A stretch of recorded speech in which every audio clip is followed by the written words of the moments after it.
So in this video, we're going to look at reactions of aldehydes and ketones.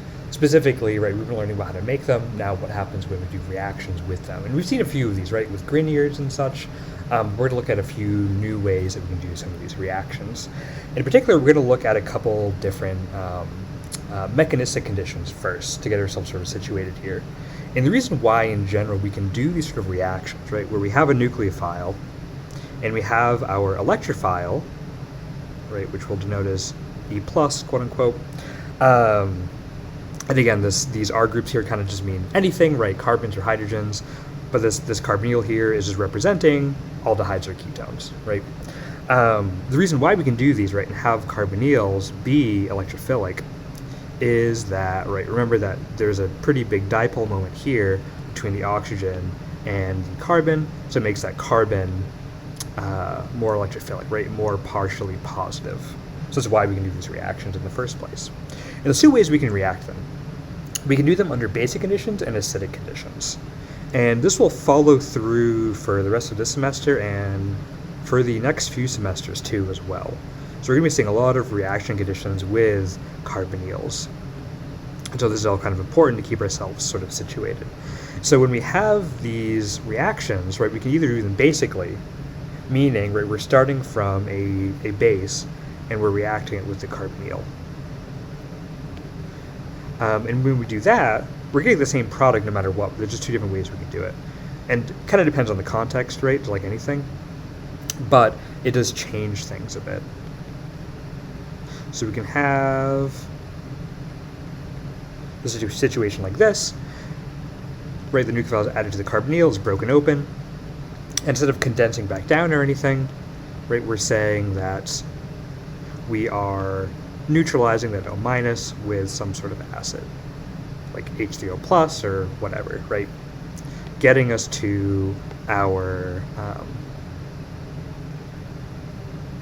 product here, right? This addition of a nucleophile to a carbonyl, right? We're adding something to it. So, under acidic conditions, it's a similar mechanism, but instead of having the base react first, we're having the acid react first.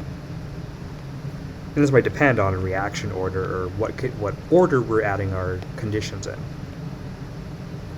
But this is the general mechanism here. And now, the thing of, why these acid conditions work particularly pretty well is that now, right, that oxygen is positively charged, meaning that carbon, that electrophilic carbon, is even more electrophilic now, right? Because there's even a greater pull on those electrons because of the oxygen being positively charged. So now when a nucleophile comes in, it has a much easier time actually breaking open that carbonyl. And at the end, we get to the same product, right? We get this addition of a nucleophile to our carbonyl. It's just two different ways to do it. So we'll see in the next few reactions and onward when these conditions matter and when we might be doing basic versus acidic. So we've seen some reactions before, right? Like we mentioned before, these organometallic reactions like Grignard. We've seen reduction of aldehydes and ketones, right, with lithium aluminum hydride and sodium borohydride. And we've seen ways to reduce carbonyls to alkanes, right, with some sort of metal and H2, right? So one new reaction we're going to learn is the hydration of carbonyls, right? So hydration meaning, right, we're adding H2O. So we start from an aldehyde and we have water. Depending on whether we're adding acid or a base is going to change things. But when we're adding an acid to this reaction, we end up with the following hydrate here, right? Which is a way to say, right, there's two alcohols here. We're generating this diol. So the way this mechanism works is the same as we've seen before, right? Just on that last page, where we have H3O+, which I'll draw like this. And we're having that aldehyde grab that proton right, to make it acidic, right, and make that carbonyl carbon a lot more electrophilic, right? And we're actually going to be drawing all these with the equilibrium arrow, right, which we haven't seen in a little while, but this equilibrium arrow is telling us, right, that we have these reversible conditions, right? These are all kind of essentially acid-base reactions. Or rather, right, we can do these in reverse. And so with water here, now we're going to break open that carbonyl to get to this hydrate here. And of course we have this water group, right? It's still positively charged, right? We can't lose that charge, right? We have a positive charge on the previous molecule. You have to carry it forward to the next one. So for that, we can just use H2O to quench our reaction conditions, right? And it's nice because we get to regenerate, once we finish the reaction, we get to regenerate H3O plus at the end, right? So this gets us to our hydrate reaction, or product rather, just like that. And important to note is, right, see on the top arrow, right, we have OH minus at the bottom. Base, right, adding a base will reverse the reaction. So we can do this reaction in reverse. And I encourage you to try to see if you can come up with the mechanism on how that performs, right? Deprotonating one of those OHs and pushing out OH's leaving group to get back to our carbonyl. So we can do this reaction either forwards, right, or when we have the hydrate, we can do it backwards. So for the next reaction, very similar, it is this reaction with sodium cyanide.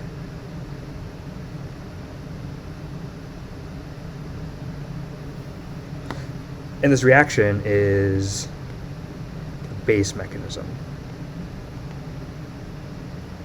And we'll see why in a second here.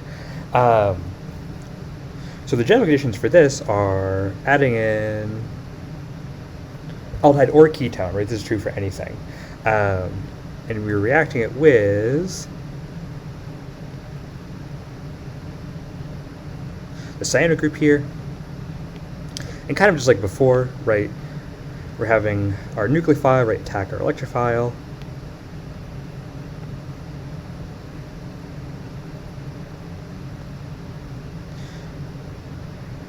And we're getting this intermediate here. And from here, we have our acidic cyano group, which is we're using to quench the reaction. So this is also a reversible reaction here.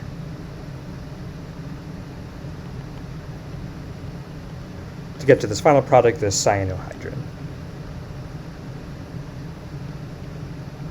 And this, right, because the equilibrium is also reversible, right? So these are different ways, right? We're just adding on different groups to the carbonyl, right? We can add water, we can add a cyano group. There's a few different things we could add, right? So these are different ways we can see that, right? We can visualize that.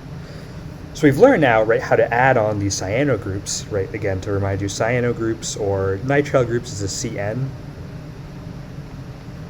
modality here, right? The carbon triple bond to a nitrogen.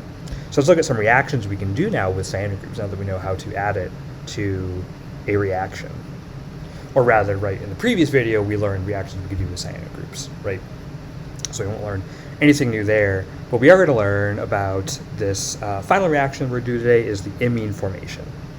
And an imine is, we'll go ahead and draw the product here so I can show you. An imine is essentially just a double bonded nitrogen. So this species here is our imine.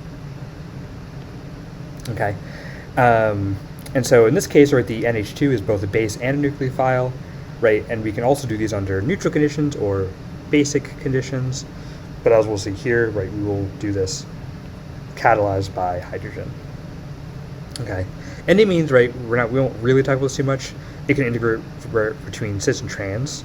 So right now, right, that this alkyl chain is pointing one way, but we can have it pointing right the other way. But we won't really be too concerned about that. So here is a mechanism for this reaction, where we're taking our aldehyde here, we are attacking H+. Actually, underneath this arrow here, we'll also have H2O. Okay, so we'll use H2O in these reaction conditions as well. So H+ can be anything, right? H3O+, whatever. Doesn't really matter, quote unquote, what the acid is. So we're grabbing that proton, right? More equilibrium arrows, because these are all essentially a lot of these acid-base reactions, and they can also be reversible. And so now, right, we have a really good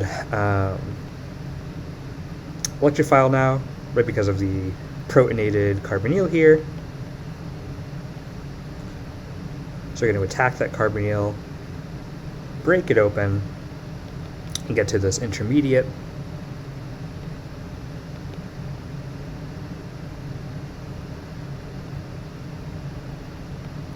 There's a couple of ways we can do this next step, right? So we have NH2, right? And so when we add it, right now it's this positively charged nitrogen species. We can do one of two things. You can either use water or something to grab that proton that's attached to nitrogen, or we can just do this. We can just have this adjacent oxygen here grab that proton, which is a faster way to go through these kind of steppy mechanisms. Where now we have, so now we have our intermediate here.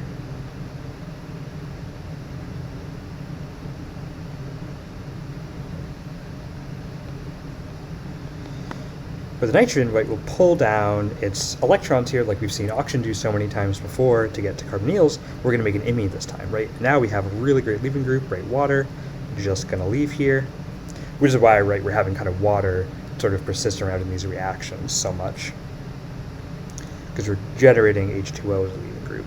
Now we have this protonated imine here that we need to deal with still. So for that we can use, like we just said, water to grab that proton to get to our imine here. So kind of a steppy mechanism, right? There's a lot of these acid-base reactions, which is why they're so steppy, right? We're protonating, we're deprotonating, we're condensing down to an imine. So there's a lot of steppy things happening here. But it's important to know the mechanism, right, and why it's happening. And also, just like before, right, these reactions are reversible, right? This can go in reverse as well, which we'll talk about, more and more as we go through. But this is the mechanism for making these imines.